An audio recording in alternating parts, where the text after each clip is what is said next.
Good morning students.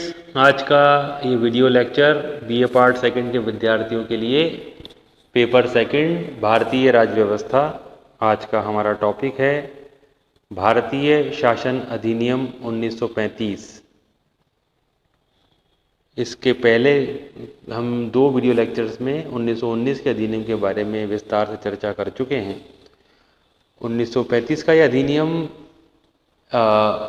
तीन गोलमेज सम्मेलन 1930, 1931, 1932 में आयोजित हुए और इन तीन गोलमेज सम्मेलनों के विचार मंथन के बाद एक भावी सुधार योजना 1933 में बनाई गई, जिसे ब्रिटिश सरकार ने श्वेत पत्र जारी कर किया, जिसमें इसी श्वेत पत्र में प्रांतों में उत्तरदायी शासन और केंद्र में आंशिक उत्तरदायी शासन की बात कही गई थी।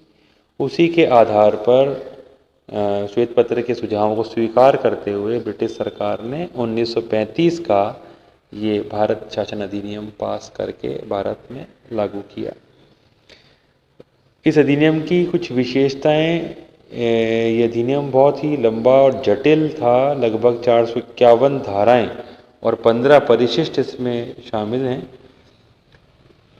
ये अधिनियम इतना अधिक लंबा और पेचीदा इसलिए बना क्योंकि ब्रिटिश सरकार अपनी शक्तियों का हस्तांतरण कम से कम करना चाहती थी, जबकि भारतीय जनता अधिक से अधिक सत्ता हस्तांतरण की मांग कर रही थी। तो दोनों में संतुलन बनाए रखने के लिए और ब्रिटिश सरकार अपने हितों को पूरा करने के लिए इस अधिनियम को उसने काफ़ी लंबा चौड़ा और जटिल बनाया। इसकी जो विशेषताएं हैं उनमें सबसे पहली और प्रमुख विशेषता है अखिल भारतीय संघ, यानी देशी रियासतों, ब्रिटिश प्रांतों, चीफ कमिश्नरी क्षेत्रों को मिलाकर के एक यूनियन बनाने की बात इस अधिनियम में कही गई थी, जिसमें ये निर्णय लिया गया था कि जो 11 ब्रिटिश प्रांत हैं, 6 चीफ कमिश्नरी क्षेत्र हैं और ऐसी देशी रियासतें जो स्वेच्छा से संघ में शामिल होना चाहती हैं, एक प्रवेश प्रपत्र पे हस्ताक्षर करके जिसमें संघ में सम्मिलित होने की शर्तें लिखी हुई थी, उनको मानते हुए कोई भी देशी रियासत संघ में शामिल हो सकती है। केंद्र यानी संघ और राज्यों के मध्य, प्रांतों के मध्य कोई विवाद हो, उसका समाधान करने के लिए संघीय न्यायालय की व्यवस्था भी की गई। दूसरी महत्वपूर्ण विशेषता है प्रांतीय स्वायत्तता या प्रांतों में उत्तरदायी शासन, जो कि हमने 1919 के अधिनियम में पढ़ा था कि प्रांतों में द्वैध शासन स्थापित किया गया था, जिसके अंतर्गत जो वहाँ की शक्तियाँ हैं उनको दो भागों में बांटा गया था, रक्षित और हस्तांतरित। रक्षित गवर्नर के कंट्रोल में थी, नियंत्रण में थी, जबकि प्रांतीय जो हस्तांतरित विषय थे वो जनता द्वारा चुने हुए नेताओं या मंत्रियों को प्राप्त हुए थे। तो 1919 के इस अधिनियम की जो द्वैध शासन की व्यवस्था थी प्रांतों में, उसको समाप्त कर दिया गया और उसके स्थान पर प्रांतों में स्वतंत्र और या हम कह सकते हैं स्वायत्त सरकार बनाने का सपना साकार होता नजर आया।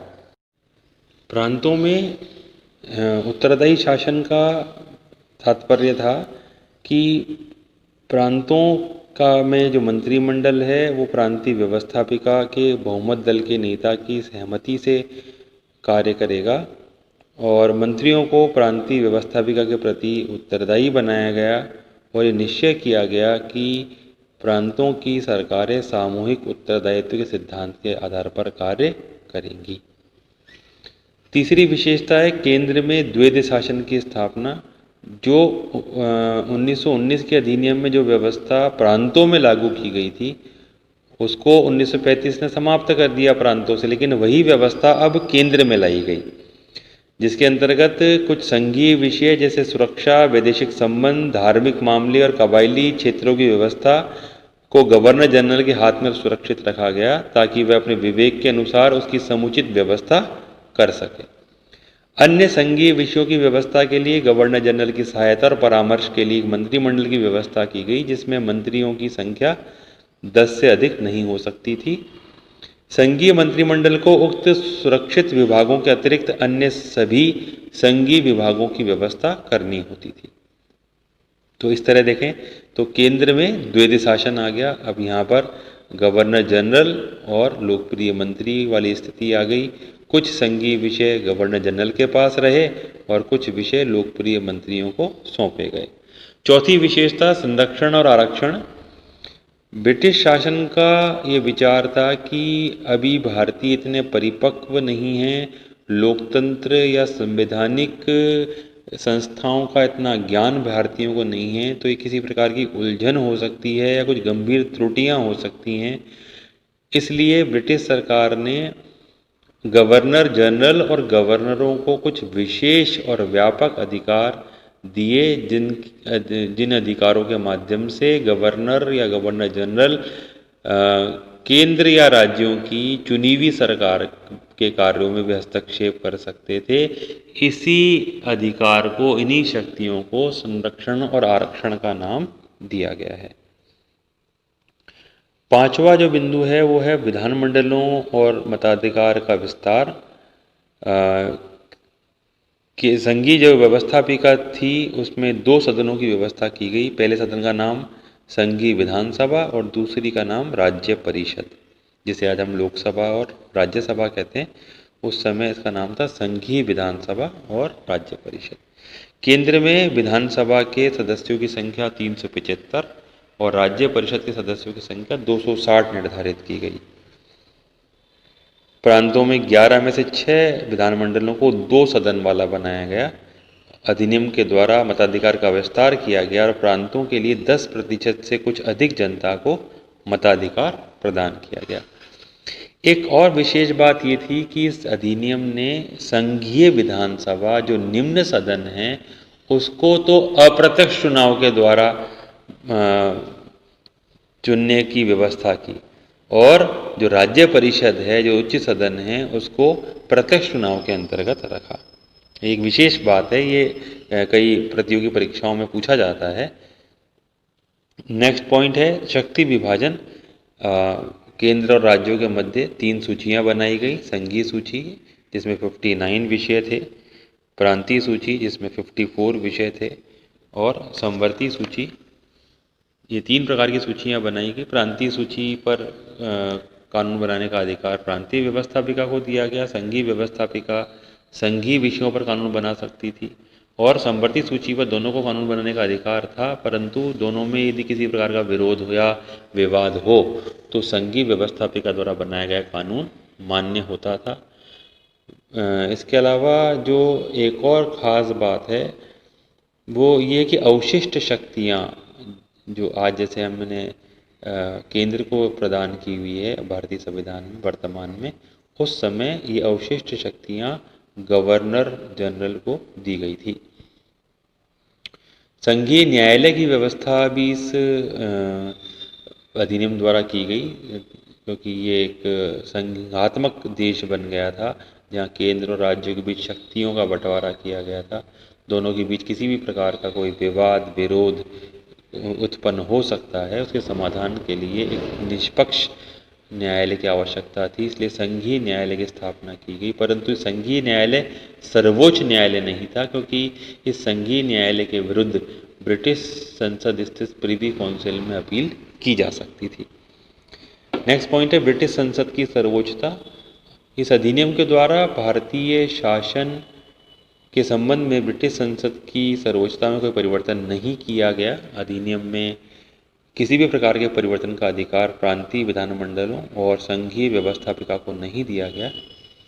इस संबंध में शक्ति ब्रिटिश संसद के पास ही बनी रही। नेक्स्ट पॉइंट है प्रस्तावना का अभाव। इस अधिनियम की अपनी कोई प्रस्तावना नहीं थी, जैसे 1919 के अधिनियम में थी, जिससे कि इस अधिनियम के किसी उद्देश्य का या ध्येय का ज्ञान हो सकता। ब्रिटिश संसद के कुछ सदस्यों ने जब इस आधार पर अधिनियम की आलोचना की तो ब्रिटिश सरकार ने 1919 के भारतीय शासन अधिनियम की प्रस्तावना को इसमें भी जोड़ने का निश्चय किया।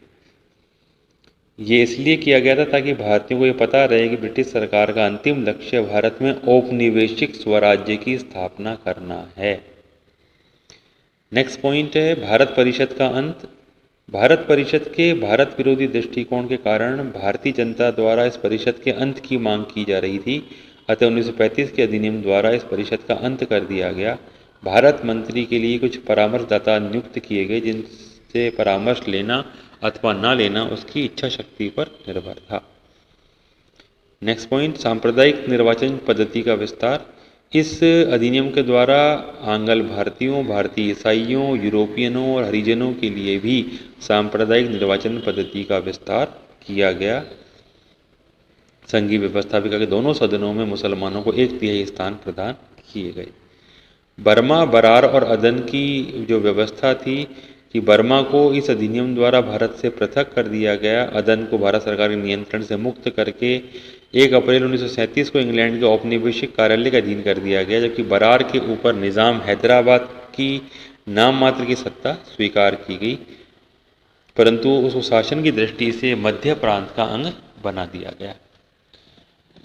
ये कुछ विशेषताएं हैं भारतीय शासन अधिनियम 1935 की। अब इसका हम मूल्यांकन करें तो एक अंग्रेज प्रोफेसर कोपलैंड जो है वो इस अधिनियम को रचनात्मक राजनीतिक विचार की एक महान सफलता बताते हैं और कहते हैं कि इस अधिनियम ने भारत के भाग्य का स्थानांतरण अंग्रेजों के हाथों से भारतीयों के हाथों में संभव कर दिया। परंतु ये आलोचना एक पक्षीय और पक्षपातपूर्ण लगती है। पंडित मदन मोहन मालवीय कहते हैं कि नया अधिनियम हम पर थोपा गया है, बाहर से यह कुछ जनतंत्रीय शासन व्यवस्था से मिलता है परंतु भीतर से बिल्कुल खोखला है। राजगोपालाचारी ने कहा नया संविधान द्वैध शासन से भी बुरा है। मोहम्मद अली जिन्ना कहते हैं कि 1935 की योजना पूरी तरह से सड़ी हुई, मौलिक रूप से खराब और पूर्ण रूप से अस्वीकृति के योग्य थी। पंडित जवाहरलाल नेहरू ने तो इसे अधिनियम को दासता का घोषणा पत्र तक कहा। इन भारतीय राष्ट्रवादियों के विचारों का मूल्यांकन करने से इनके द्वारा बताई गई आलोचनाओं और गलतियों को एक सार करते हुए इसमें कुछ बिंदु हम बनाते हैं जिसके द्वारा इस अधिनियम की कुछ जो त्रुटियां हैं उनको सामने लाया जा सके। उसमें सबसे पहला है दोषपूर्ण संघ। इस अधिनियम के ने भारत में एक संघ की स्थापना की जिसमें ब्रिटिश प्रांत, चीफ कमिश्नरी क्षेत्र और देशी रियासतें, और देशी रियासतें कौन सी जो स्वेच्छा से इसमें शामिल होना चाहें। दूसरा, शक्तियों का बंटवारा स्पष्ट नहीं, लिखित और कठोर संविधान की व्यवस्था नहीं, आपके संघीय न्यायालय की न्याय व्यवस्था अंतिम नहीं। तो कैसे इस व्यवस्था को हम संघ कह सकते थे?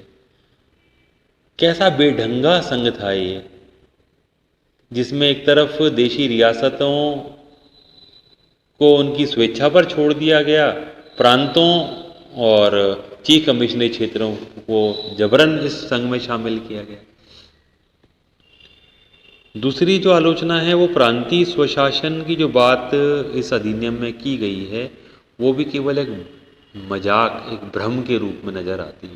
उन्होंने कह दिया कि साहब प्रांतों में जो है वो द्वैध शासन समाप्त हो गया है और प्रांतों में स्वायत्ता आ गई है, प्रांतों में अब पूरी तरह से जनता द्वारा निर्वाचित जो प्रतिनिधि हैं वो शासन चलाएंगे, परंतु संरक्षण और आरक्षण के माध्यम से गवर्नर की को सरकार के कार्यों में अनावश्यक हस्तक्षेप करने की जो शक्ति प्रदान की गई उसने इस प्रांतीय स्वायत्ता को मजाक बना दिया। दूसरा, प्रांतीय स्वतंत्रता के नाम पर आप जितने चुनाव करवाए उन चुनावों में आपने सांप्रदायिक निर्वाचन पद्धति का विस्तार करते हुए यूरोपियंस को और हरिजनों को और मुस्लिम्स को तो खैर ये पहले से था ही, ये सिखों को ये अधिकार दे कर के और ज़्यादा बंटवारा भारतीय जनता का कर दिया। ना तो प्रांतों को नियंत्रण से स्वतंत्रता मिली और न ही गवर्नरों के विशेषाधिकारों से मुक्ति मिली। तो कैसे हम इसको कह सकते हैं कि ये एक स्वायत्ता देने वाला अधिनियम था। तीसरी बात की संरक्षण आरक्षण की है कि आपने गवर्नर जनरल्स को और गवर्नर को विशेष अधिकार दे दिए कि आप कभी भी आपको ऐसा लगे, कुछ भी ऐसी कोई विशेष परिस्थितियां आपको महसूस हों, तो आप केंद्र या राज्य की चुनी हुई सरकार के कार्यों में हस्तक्षेप कर सकते हो। ये एक प्रकार की स्वेच्छाचारिता थी, एक प्रकार की तानाशाही थी, और ये शक्तियां देकर के ब्रिटिश सरकार का मंतव्य स्पष्ट हो गया कि वो भारतीय जनता को पूर्ण स्वतंत्रता या स्वायत्ता देने के पक्ष में नहीं है। सांप्रदायिक चुनाव प्रणाली का विस्तार किया गया, ये अपने आप में बहुत बुरा लक्षण या बुरी विशेषता हम कह सकते हैं इसका, कि इसने भारतीय जनमानस को और अधिक विभाजित करने का काम किया। भारतीय आंग्ल भारतीयों को, यूरोपियंस को, भारतीय ईसाइयों को, हरिजनों को इसलिए सांप्रदायिक पद्धति का सहारा लेकर के और देश की एकता और अखंडता को नुकसान पहुंचाने का काम किया गया। अंतिम इसका जो आलोचना है वो है, हमें आत्मनिर्णय का अधिकार नहीं मिला कि भारत का भविष्य, भारत की राजनीतिक प्रगति कैसे होगी, कौन करेगा, इसको तय करने का अधिकार भारतीय जनता को चाहिए था। वो अधिकार भारतीय जनता को नहीं मिला। ब्रिटिश संसद ही सर्वोच्च बनी रही। भारत के भाग्य का फैसला ब्रिटिश संसद ही कर सकती थी। इस तरह से हमें आत्मनिर्णय के अधिकार से भी वंचित रखा गया।